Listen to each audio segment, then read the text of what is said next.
pues abrimos el turno de preguntas, cualquier cuestión que haya podido suscitar algún tipo de duda o inquietud en los asistentes y bueno, incluso cosas que no se hayan tratado por ninguno de ellos y que entendáis que pueden ser resueltas por alguno de los dos, incluso hasta por el moderador.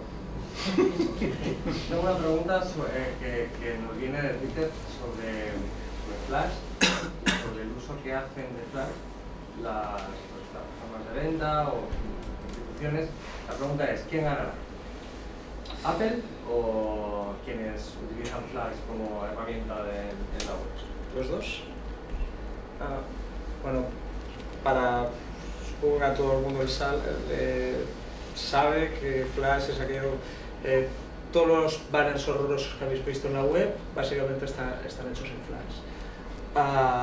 Y cuando salió el iPhone, Steve Jobs decía que era un dispositivo que permitía acceder a toda la web, menos un cachito, que es la parte realizada en Flash.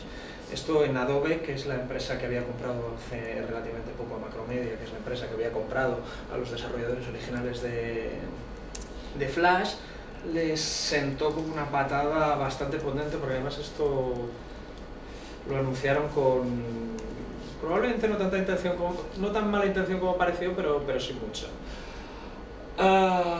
¿Qué ha hecho Apple? Apple lo ha apuntado muy brevemente durante la presentación. Apple no ha matado a Flash, Apple ha matado un formato de archivos que acaba en SWF y que tú incrustas en una página web y que normalmente además, ha sido muy mal usado. Flash ha ganado muchísimos enemigos a lo largo desde el 2000 hasta ahora. Casi todo el mundo se ha acordado de la madre que parió Flash en más de una ocasión.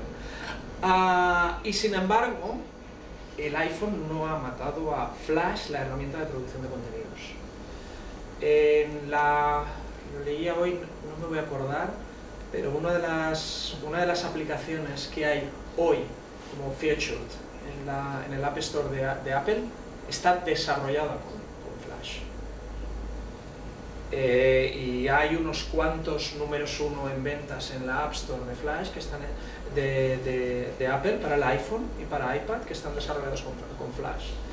Flash es una herramienta para poner contenidos digitales y como tal pues le pasa un poco como a las operadoras, mientras está aportando valor supone un negocio muy interesante. Si deja de aportar valor y la atrapa el resto del mercado, por grande que sea la empresa, se viene abajo. Eso es un riesgo que afrontamos casi todos. Y en sectores en los que hay cambio continuo, eso varía. Si tenemos que especular un poco, yo siempre he tenido mi teoría de la conspiración sobre Apple, Steve Jobs y Flash, que no es tanto de Flash es una mala tecnología. Adobe tiene otra tecnología, otra extensión de ficheros que fabricada por Adobe en entornos Apple no funciona muy bien. Es el .pdf. El lector de PDF es nativo, ahora no es tan malo en Apple, pero durante bastante tiempo ha sido catastróficamente malo. Apple se lo miró, decidió que no podía vivir sin el formato de archivos PDF y la vista previa de Apple, desarrollada por Apple, lee esos archivos y lo hacen de manera mejor, o como mínimo hace un par de años lo hacían de manera mejor que el lector que fabricaba Adobe. O sea que no es que Apple se quiera cargar a Adobe. ¿Qué pasa? Tú has incidido bastante. La batería del móvil es el factor del que dependemos todos. No te puedes quedar sin móvil a las 6 de la tarde cuando vas a volver a casa a las 11 de la noche. Cualquier cosa interactiva en un móvil se come la batería de una manera salvaje. Y en 2007, la única manera de hacer cosas interactivas con el móvil, en el navegador del móvil, era hacerlas en Flash. Desde una vez que te has cargado Flash, te has cargado la interacción y te has ahorrado un montón de consumo de batería. Apple sabía perfectamente que eso iba a dejar de ser así, que hay JavaScript y que hay HTML5 y que hay muchas otras maneras de hacer estas cosas, pero si te cargas Flash dejas de tener esa interacción en el navegador durante 2 o 3 años. Y mientras tanto tienes a la ley de Moore para ayudarte, y eso lo ha hecho, como lleva funcionando en los últimos 40 años, y podías tener la confianza de que las baterías mejorasen como decía Jesús, las baterías algo han mejorado, pero no lo suficiente, con lo cual ahora que ya comienza a haber tecnologías para que haya interacción en el navegador rica y potente y muy interesante con alternativas a Flash, el procesador consume mucha menos energía para esa interacción. Y de hecho, o sea, no es solo que haya aplicaciones en el App Store, sino que la última versión de Flash que acaba de salir, que es la CS6, viene con un montón de bibliotecas para que tú generas los contenidos con Flash y con el resto de productos de Adobe, que tienen un ecosistema muy grande, y los acabas exportando en JavaScript. Y los acabas viendo en el navegador del iPhone y en el navegador que sea. Y lo que quieres es que sea interoperable, que tu contenido funcione en todos lados y que no te pase como a los señores del Technology Review del MIT, que inviertas mucho en desarrollo para tener 353 suscriptores. Resumiendo, yo creo que Apple le dio al botoncito de la pausa de la tecnología de Adobe de dejar de dar por saco durante 3 años o 4, a ver si mientras tanto podemos hacer. Adobe se puso a correr para intentar evitar ese gran obstáculo que le habían puesto y mejoró. Y mejoramos gracias a la competencia y gracias a los obstáculos que nos ponen. Y además tuvo la suerte que en esos 3-4 años Adobe y Adobe Flash no le han salido competidores que hayan sabido ocupar ese nicho antes que Adobe. Con lo cual, una combinación de suerte, de saber responder a los retos y de aprovechar de la tecnología ha hecho que, de hecho, Apple siga ganando y siga ganando muchísimo. Nadie lo va a discutir y siguen teniendo 100.000 millones de dólares en efectivo en el banco. Pero que desde que Apple censuró el reproductor de Flash en el navegador del iPhone, Adobe ha echado a gente y tal, pero tiene mejores resultados económicos, con lo cual, de hecho, han ganado los dos. Apple mucho más que Adobe, pero Adobe sigue estando muy bien posicionado como para ser el fabricante de herramientas de contenidos digitales. ¿Tenemos por ahí otra consulta? Es mi turno. Yo lo voy a consultar, pero voy a decir lo que me preocupa. ¿Sabes? Eso que ahora que estamos aquí tan a gustito, decía yo, no te dices, estabas tú preocupado por esto, lo que está cayendo, ¿no? La tarde y el calor. Yo creí que te referías a la prima de riesgo, porque lo más gordo que estaba cayendo es eso. Y eso me hace pensar que en el fondo, con todo el asunto este de la economía, pues no se le está prestando mucha atención al impacto que han tenido las tecnologías de la información en todo lo que está pasando, ¿no? Probablemente no se podría entender la crisis sin enmarcarla en la revolución tecnológica que venimos viviendo desde hace 30 o 40 años, ¿no? Y es la revolución de las TIC, esta que estamos viendo. Y la globalización o la generalización de los instrumentos financieros que nos han llevado al desastre, que no es que las TIC hayan sido, ¿verdad?, las causantes, ¿no?, o malas de la película. Realmente ha habido voluntades humanas, pero han estado en esa dinámica.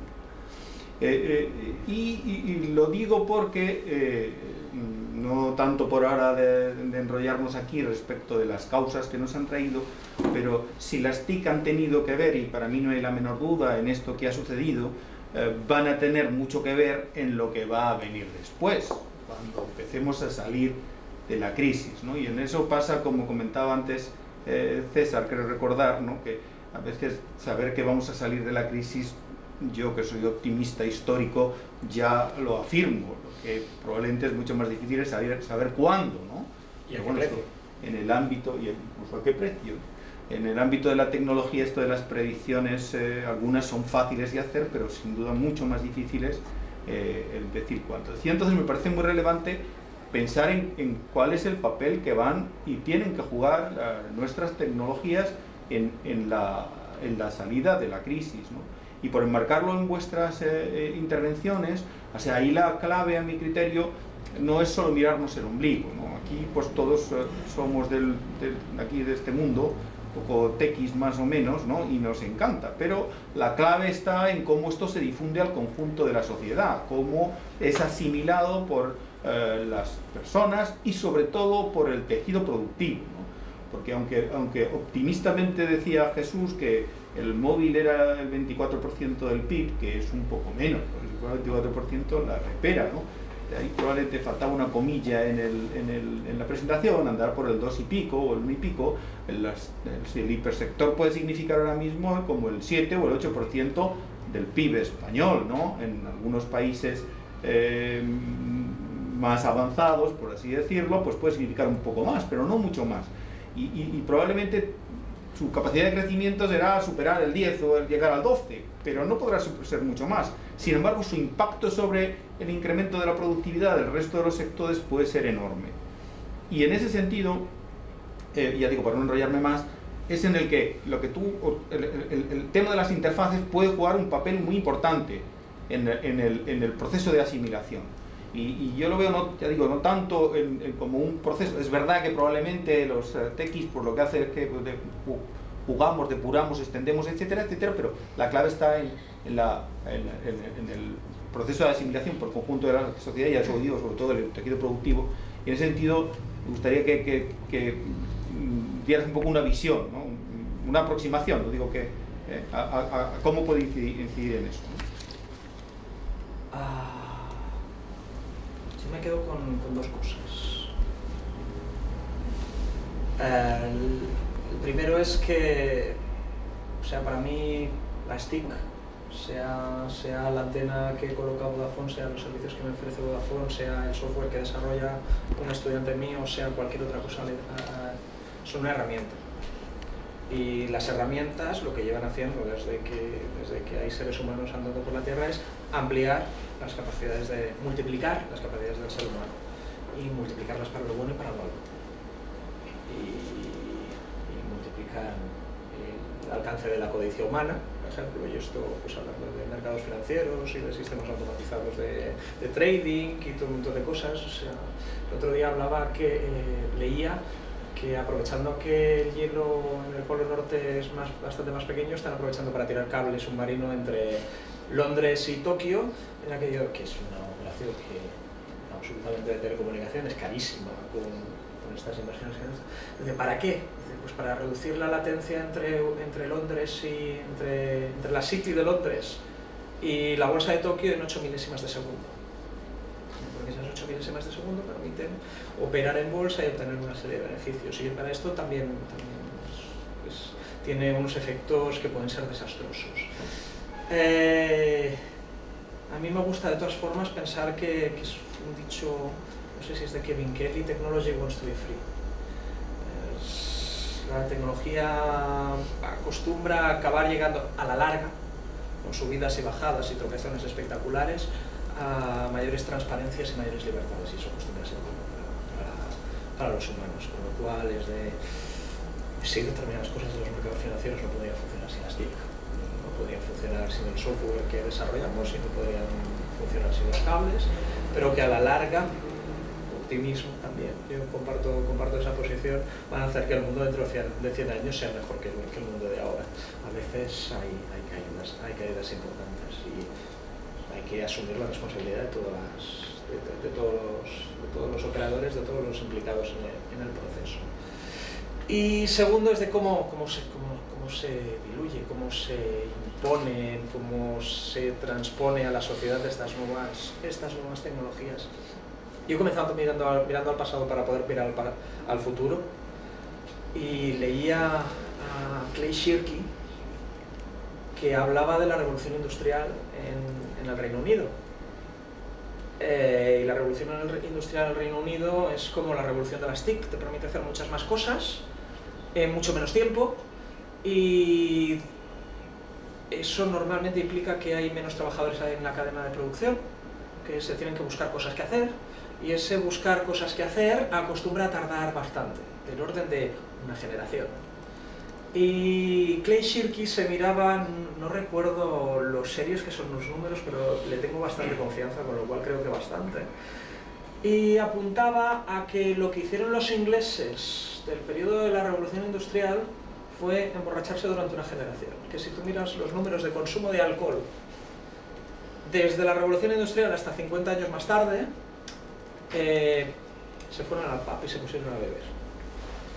porque tuvieron una crisis como la actual y con un estado del bienestar que ya les gustaría a ellos estar como estamos nosotros ahora. Y que comentaba también es de la revolución de los Estados Unidos después de la Segunda Guerra Mundial, con una industrialización y con una automatización de cadenas de montaje, y que también de nuevo posibilitó que realmente fuera universal lo de las 40 horas y lo de tener el día libre el sábado y el domingo, y que trabajáramos mucho menos y que hicieran falta muchos menos trabajadores. Y de nuevo estos no lo vendía, Shirky no lo ponía como se fueron al pub y se emborracharon, lo vendía como se fueron a casa, se sentaron en el sofá y encendieron la tele y comenzaron a consumir ingentes cantidades de televisión, que bueno, no voy a comparar consumir mucho alcohol con consumir mucha televisión, ya sacaréis vosotros la... ¿Qué quiere decir esto? Que los seres humanos asumimos la tecnología y los cambios sociales a un ritmo generacional en general, y que somos lentos en digerir la tecnología. Y a mí eso me hace ser optimista, pero no a corto, a medio plazo. Porque tenemos que digerir todo esto, tenemos que digerir toda esta realidad, y tenemos que digerir cada vez más deprisa, y esto no quiere decir que nuestro cerebro no ha evolucionado de como era hace 100 o 200 o 500 años, y nuestra capacidad de asumir cambios no es mucho mayor, pero nuestra capacidad de provocar cambios sí que parece mayor, y que tenemos que aprender. Yo que trabajo en una universidad, que trabajo en el sector de la educación, quiero defender que esto se supera solo con mucha educación. Probablemente educación, yo trabajo en el sector de educación superior, y probablemente la educación que creo que es más importante es la primaria y la secundaria, que es la que nos tiene que aprender, que es la que nos tiene que enseñar a digerir el cambio y asumir el cambio. Que mientras esa educación, insisto, sobre todo no tanto la de mi libro, sino como la de unos capítulos anteriores a mi libro, son las que nos tiene que sacar de eso, y que de aquí solo salimos, pues primero va a ser mucho esfuerzo, y de asumir retos y de emprender y de movernos en modelos económicos diferentes, pero que solo salimos con el tiempo y con la digestión. Yo, por aportar lo que dices algo, también sabes con la parte de educación, por supuesto, con la parte de confianza y de escuchar. Cuando lees algún dato de esto tal, el sector TIC tiene una gran labor y un gran compromiso, pero esa confianza y ese compartir, por ejemplo, leí un dato de que solo el 92% de las transacciones que se hacen en internet son dentro del país. O sea, no estamos abriendo barreras, las TIC no nos están ayudando a abrir barreras, a romper fronteras, perdón. O sea, el mercado de internet, el que usa y compra internet, el 92% compra en su país. Sí. Ahí todos tenemos que empujar, todos los actores que estamos en el sector, todos operadores, administración tiene un gran papel que hacer y que está luchando contra él y tal, pero es fundamental que todos ahí colaboremos y podemos. Yo lo que sí os puedo decir es que nosotros en modo venta, cuando vamos a un cliente, cuando vamos a un usuario final, lo que vendemos es que el uso del activo, el hacer las cosas de manera diferente, el innovar, va a posibilitar que él sea mucho más rentable, mucho más sostenible, mucho más... Y te dice que sí, pero no lo va a hacer. Y eso es un tema, insisto, de confianza, de que todo el mundo, todos los intervinientes del sector TIC, todos, realmente estemos seguros que decimos, planteemos la cosa con firmeza y creemos confianza en que lo tiene que hacer, y después que nosotros seamos los primeros. Yo eso creo que es el mensaje que yo daría, insisto, porque lo vivo todos los días. Nosotros vamos a muchísimas empresas, muchísimas organizaciones donde le decimos, mire, si usted hace, o sea, innovar para mí es hacer lo mismo de una manera distinta y conseguir mayores resultados. Y insisto, dicen sí, pero ahora no es el momento. Digo, sí, ahora no es el momento, ¿cuándo? Entonces, tiene que impregnarse todos los actores, toda la sociedad, de que eso es así, y todos lo decimos así, y hay que dar el primer paso y tener confianza. Por supuesto, la educación. O sea, yo coincido contigo en que al final esto, pero va porque la educación te posibilita el saber escuchar, ponerse en el papel del otro, ¿verdad? Ya no solo el artículo aquí, sino es la persona, quien lo dice, cómo lo dice, el saber aportar, el saber construir, ¿sabes? Y eso es con lo que nosotros nos enfrentamos prácticamente todos los días. Yo puedo recuperar, o sea, de hecho, o sea, el ejemplo está en la telefonía, o sea, en la telefonía móvil, que está corriendo para hacer que sea más fácil que dejemos de pagar, o sea, Vodafone nos está facilitando cada día que dejemos de pagar en voz porque estamos utilizando otras redes. Es de, asume que se está destruyendo esa fuente de ingresos y que el mercado, como mínimo en ese aspecto, se va a encoger. Es de, tiras adelante, es de, pues necesito capturar más parte de la tarta, necesito ser más eficiente, pero es de, sé que me voy a quedar sin ese mercado, o sea, industrias que han pasado por ahí. Todo lo que viene ligado a propiedad intelectual, o sea, las discográficas vivían mucho mejor antes de Internet. Las discográficas vivirán un momento de concentración y de reducción, pero dentro de 10 años seguirá habiendo una discográfica que se gana muy bien la vida y un directivo aquí y un directivo allá y otro directivo allá de discográficas que se ganan muy bien la vida. Hay que espabilar. Se supone que esto en este país es algo que tenemos casi en el ADN. Y sin embargo es algo que ha cambiado total. O sea, te compras la canción que tú quieres escuchar, no te compras el álbum, o sea, no te compras y pagas €1 o 0,80, o sea, eso ha cambiado, pero como digo, nos ha tocado, o sea, nos ha tocado. ¿Alguna otra participación? Quiero hacer una pregunta, igual que hemos estado hablando sobre hacia dónde van a evolucionar la interface, hacia dónde van a evolucionar los lenguajes de programación que van a manejar esa interface. Me explico, o sea, como hay mucha tecnología y es difícil ser especialista en todas, ¿hacia dónde vamos? ¿Nos especializamos en ActionScript, en Java, en .NET, en ninguna? Yo no enseño a programar y por lo tanto voy a defender que por un momento no estoy vendiendo mi libro. Lo que hay que aprender es ingeniería del software y modelización y a programar y las diferentes maneras de programar. Y o sea, yo ahora conozco gente que está en el trauma de, es que yo he programado en ActionScript toda mi vida y ahora tengo que saltar. Si programas, tienes que pensar que dentro de 5 años muy probablemente no estés programando en el mismo lenguaje. Y eso nos fuerza a todos, o sea, eso cuando tienes 18 años es muy fácil cambiar de uno a otro. Con 28 es más difícil, con 38 es mucho más difícil, con 48 es mucho más difícil, pero no nos va a quedar más remedio. Y no va a quedar remedio que adquirir esas capacidades. O sea, decías tú, primero de carrera te enseñan algo que en cuarto de carrera ya no sirve. Con mis estudiantes trabajan, mis estudiantes tienen un trabajo, una titulación de 4 años, invierten de 6 a 8 años en acabarla, los que no acaban rendidos por el trabajo, la familia y 10.000 millones de compromisos más. Lo que aprenden en primero, en segundo, no les sirve, ya hemos caducado. Aprender.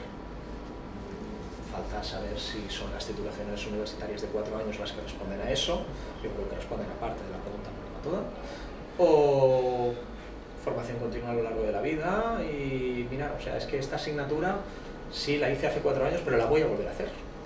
O no, es que a mí la formación universitaria no me sirve de nada, es discutible, puedes opinarlo, y sí hay gente que se gana muy bien la vida sin una formación universitaria y que trabaja como informáticos, pero asumir el cambio. Ahora mismo lo comentaba esta mañana por correo. Yo comencé a trabajar en 2001, la gente estaba decidiendo si el grado de multimedia significaba que tenías que hacer CDs con Director, si tenías que hacer webs en Flash, el HTML vamos a dejarlo para el futuro porque es una tecnología que claramente no da para hacer Flash, que no da para hacer webs. He cambiado N veces de versión de Flash. Nuestros estudiantes pobres lo han sufrido bastante más que yo.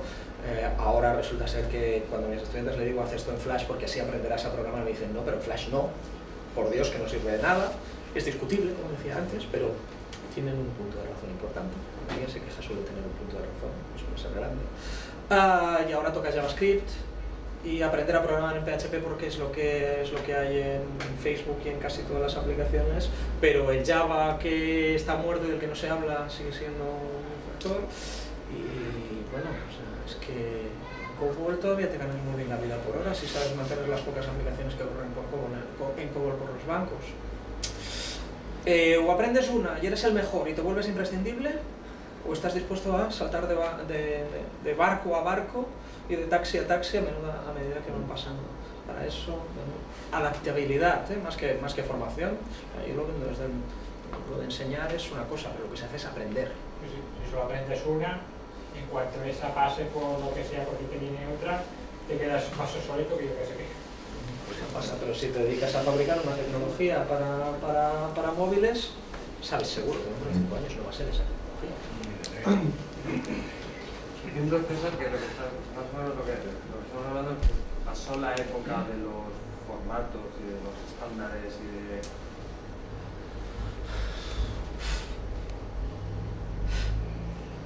Pasó la época de los formatos que duran 10 años.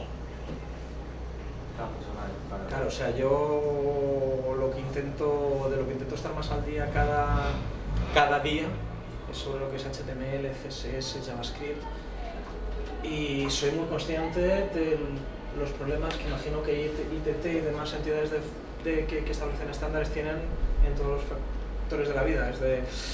Las entidades de estándares corren detrás de los desarrolladores y los desarrolladores corren detrás de los productores de contenidos y los productores de contenidos corren detrás del público en general.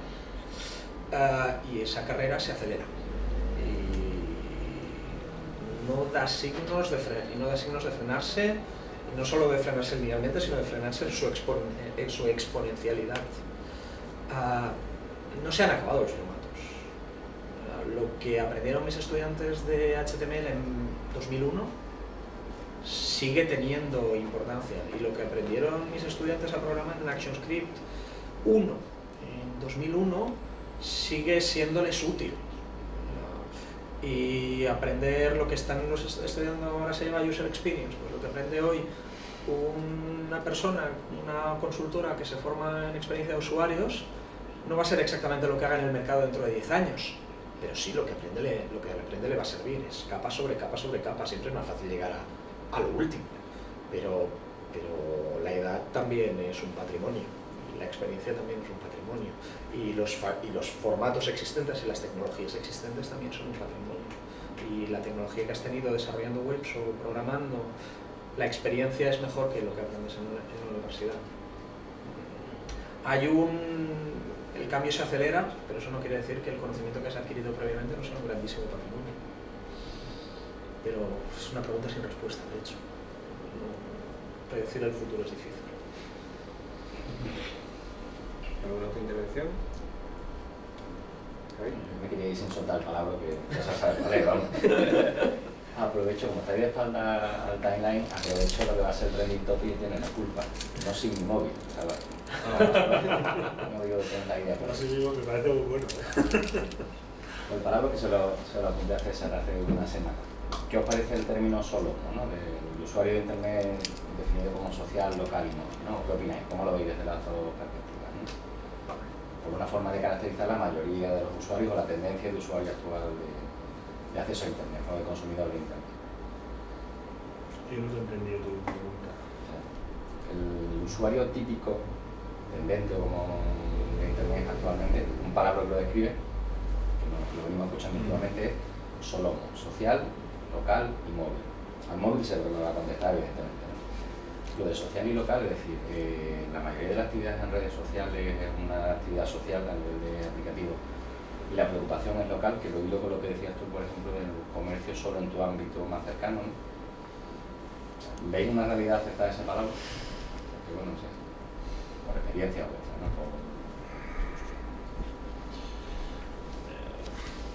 Sí, te puedo hablar de mi experiencia personal, o sea, no te hablo de... Aquí cada uno elige dónde quiere estar y cómo quiere estar. Uno en la parte de social, de redes sociales, de luego, al final estás porque tienes que estar, si no estás parece que no eres nadie, y tienes que decidir dónde. Cada uno busca su parte incluso de ocio, de compartir su experiencia, Entonces, esa es muy respetable, ¿no? Cada uno que comparta como si quiere salir a la calle, ¿no? Muchas veces me preguntan, la típica pregunta, ¿a ti qué te parece Internet? Digo, ¿es bueno o es malo? Son todos los que tenemos niños, ¿eh? Igual que la calle, yo me crié en la calle. Entonces, tienes que saber en Internet dónde quieres estar, qué quieres ver y qué tienes que controlar. Y hay herramientas que te lo posibilitan. Entonces, las redes sociales, ¿cómo son? Pues hay gente que la usan muchísimo en todo momento, en cualquier lugar y tal. Y eso, el móvil es lo que te lo posibilita. O sea, no estés quieto, comparte tu ilusión, comparte tu conocimiento, comparte lo que estás viendo con quien quiera, a la hora que quieras y tal, ¿no? Entonces, redes sociales tal, pues cada uno tiene que saber usar bien, con sentido, y vuelvo a lo que decía César, y cada uno con su educación y su control. Con lo cual, las redes sociales son buenas o malas, son buenas, hay que saberlas usar y cada uno tiene que saber usar. Local, el término no sé a qué, pero yo lo de local es, el mundo se queda sin fronteras, cada uno, el mundo cada vez más pequeño, cada vez está más integrado, cada vez necesitamos más conocer lo que hace fuera. Entonces, local, tener cada uno sus señas de identidad, sus preocupaciones, el sentirte de un sitio, el sentirte orgulloso de tal, pues eso gusta. O sea, yo que vivo en una multinacional todos los días y me gusta contar lo que hacemos en Andalucía y exportarlo, ¿no? Y contarlo al resto de Vodafone Grupo y qué estamos haciendo y compartir experiencias. Entonces, lo local es bueno porque le conoces, porque puedes sacar buenas experiencias, porque puedes exportarlas, pero que también es bueno salir al mundo porque eres capaz o tienes que ser capaz de traerte cosas a tu mundo, ¿no? Con lo cual, la misma conclusión, depende de cómo lo uses, ¿no? Como todo. Y móvil, sobre la falange. Yo quiero apuntar una cosa, o sea, me quedé con el tweet para ponerlo en la presentación porque hace 48 horas yo no había oído nunca el término solo. O sea, todos vivimos en mundos, en nuestras taifas, y hay veces que dices, vale, sí, o sea, lo está utilizando todo el mundo, ¿no? Yo, que era el único que no lo había oído, el único de la fiesta. Y apuntaba, afortunadamente, a Wikipedia cabe claramente en el bolsillo y sobra espacio. Eso lo primero, que confieso mi absoluto desconocimiento del término hace tan solo 48 horas. Y segundo, yo creo que más que, o sea, cuando hablamos de local, yo pienso más en geolocalizado, más que en local. Que mi móvil sabe dónde estoy. Sabe mi móvil. O sea, yo ahora he activado la opción de Google Latitude, si es el servicio opt-in, porque es demasiado preocupante y alarmante como para que te lo active por defecto, y te registra tu posición con unos fallos ocasionales bastante espectaculares.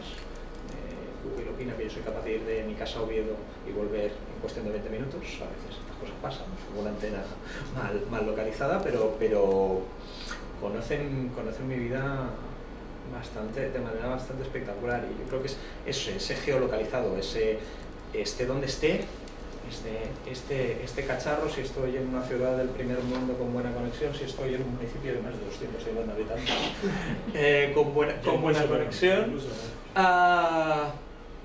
sigo estando en casa, porque este trasto me va a orientar igual que si estoy en Barcelona, que desconozco tanto determinados sitios de Barcelona como de Sevilla.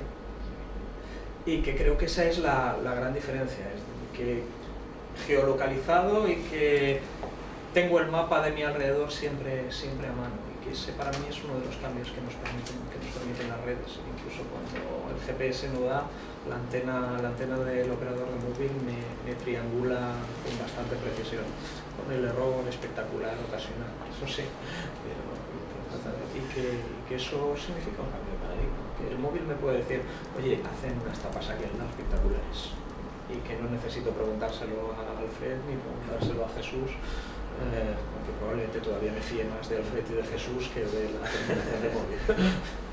Alguna cosa. Lo curioso que ocurre en esto, yo, como decía antes, llevo mucho tiempo en el mundo del móvil, intentando cambiar el mundo desde el móvil.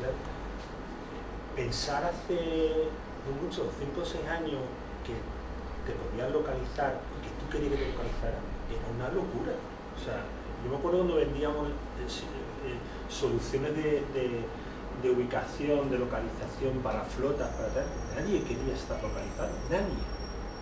A mí, ¿qué me cuentas? Yo tengo que firmar un escrito, no sé qué te mando. Hoy es totalmente lo contrario. O sea, hoy es que quiero estar localizado, quiero compartir tal, dónde estoy. O sea, hemos cambiado el paradigma. O sea, entonces, el mundo está cambiando, ¿no? Y esta mañana yo tampoco lo conocía, como el de los jóvenes nativos digitales, ¿no? O sea, gracias a esos jóvenes nativos digitales, que era otra terminología que tampoco yo usaba mucho, son esos los que están cambiando al resto, los hábitos nos están pasando día a día y nos están cambiando día a día. Yo digo, hace 5 años era imposible localizar a nadie. Hoy todo el mundo queremos compartir donde estoy, en el momento donde estoy, y además disfrutar y que disfruten mi red social de donde estoy, por no decir en muchos casos dar envidia. Y quizá, o sea, social, local, móvil, y dejando una huella digital enorme y continua que probablemente, o sea, para mí es una de las cosas que me gusta la presentación, pero que probablemente me plantea más oportunidades de cara al futuro, llámese a través de Smart Cities, llámese a través de cualquier cosa. Pero, o sea, a mí hay una cosa que me fascina cada vez que me bajo de un avión y voy a coger un taxi porque no sé dónde estoy y prefiero que me lleven, que es que la cola de taxis siempre está mal dimensionada.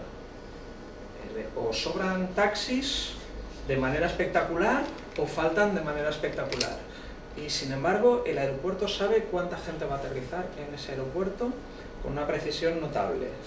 Si fueran poquitos, te podrías equivocar en el porcentaje de pasajeros que se baja del avión y va a coger un taxi. Pero si son lo suficientes, y el aeropuerto de Sevilla es lo suficientemente grande como para saberlo, va a ser un 60, un 70, un 80, pero es igual. Hoy va a ser el mismo porcentaje que mañana. Los que bajen y cojan el taxi. Probablemente cambien esta semana, probablemente cambien en vacaciones, pero tenemos esos datos. Y sabemos cuántos taxistas hay en la cola. Y todos los taxistas de Sevilla podrían saber si es una decisión inteligente ir al aeropuerto a esperar pasaje o es la estupidez más grande del mundo porque te vas a pasar el día en la cola y no vale la pena el desplazamiento. Usuarios, seres humanos y máquinas, cuántas líneas de móvil están colocadas en un ascensor, en una máquina de vending o en cualquier otra cosa, que dejan datos continuos y que nos deberían permitir ser más eficientes y que nos deberían permitir oportunidades de negocio nuevas y que comienzan a utilizarse, pero que todavía no se explotan del todo, por poner un cuarto factor detrás de esos tres que me sorprendieron, que conocía por separado, pero que no había visto nunca juntos en la Terra. Sí, lo de no subir móvil me gusta.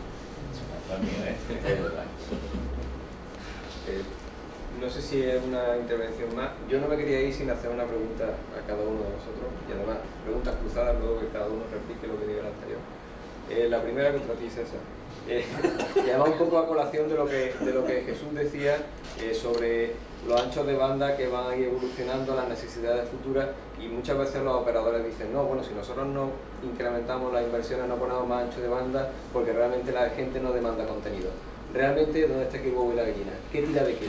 ¿El ancho de banda tira de los contenidos tiran del ancho de banda? ¿Son necesarias las dos cosas simultáneamente? Ambos, de nuevo, o sea, es una rueda, pero aquí es donde, o sea, yo siento siempre una profunda simpatía por empresas como un proveedor de telecomunicaciones, del que solo te acuerdas cuando pagas la factura y cuando falla. Cuando funciona fantásticamente, nadie se acuerda de lo fantástico que es Vodafone o el operador que tenga uno contratado. Y la cuestión es que todas las ideas que tenga un desarrollador y que estén fantásticamente programadas, sin la inversión previa que han hecho Vodafone y el resto de operadoras, son imposibles. También creo que si los desarrolladores y generadores de contenidos no responden a eso y fuerzan a utilizar esas redes, las operadoras han tenido problemas para pagar despliegues de 3G hechos que han llegado demasiado pronto. Antes veíamos el Alto, que lo pusieron a la venta en 1972, de Xerox de 1970 a 1980, lo inventó todo en la informática. ¿Alguna vez alguien ha tenido un ordenador Xerox? No rentabilizaron nada. Pones demasiado ancho, te gastas una millonada en poner ancho de banda y luego no están los productores de contenidos para que los ingresos por usuario suban, y toda esa inversión se queda en nada y la empresa se viene abajo con unas deudas brutales. Pero sí que creo que hay que reconocer que si no hay inversión previa en tirar cable previamente, en hacer infraestructuras inalámbricas ahora, todas las ideas que puedes tener son fantásticas y maravillosas, pero no llegan a implementarse. Es una rueda, pero creo que el primer paso lo dan los operadores de telecomunicaciones. Contradice lo que tú te mandabas. Lo traía también a colación porque se ha hecho referencia a la Agenda Digital Europea. La Agenda Digital Europea marca unos objetivos muy ambiciosos de aquí al 2020. Se marcan unos objetivos de una disponibilidad de servicio del 100% de los ciudadanos de la Unión Europea de 30 megas y un 50% de penetración de los 100 megas. Y uno dice, bueno, y esos son unos objetivos en sí mismos, están fundamentados en que va a haber contenidos suficientes como para que esas capacidades sean necesarias. Es la propia industria de los operadores la que está promoviendo esas inversiones, porque bueno, también le puede interesar en un momento determinado una contribución por parte de las administraciones. ¿Realmente vosotros pensáis que la ciudadanía está demandando esas capacidades y que las va a demandar?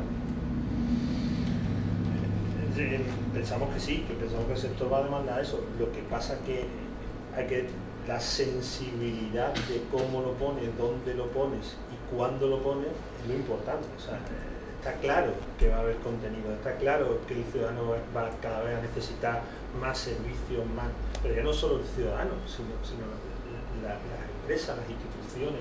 O sea, es verdad que se usa eso.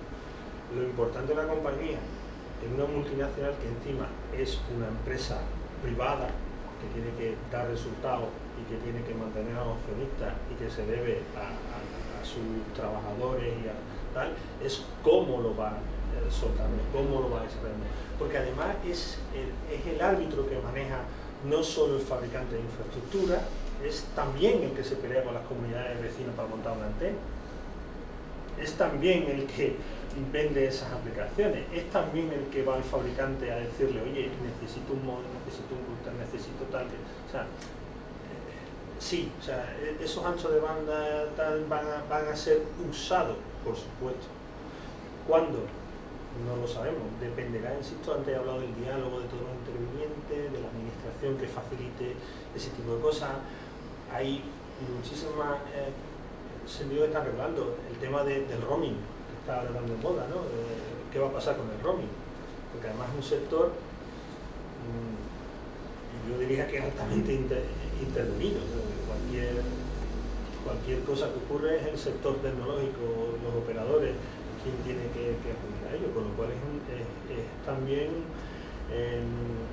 complicado manejar eso, ¿no? Tener esa sensibilidad. Por supuesto que los contenidos, las aplicaciones, si lo vemos, o sea, yo no sé cuántas aplicaciones se suben a las distintas plataformas de contenidos y de aplicaciones, muchísimas, y cuántas son las descargas, o sea, para todo. Sabemos que esa necesidad, que esa demanda va a existir.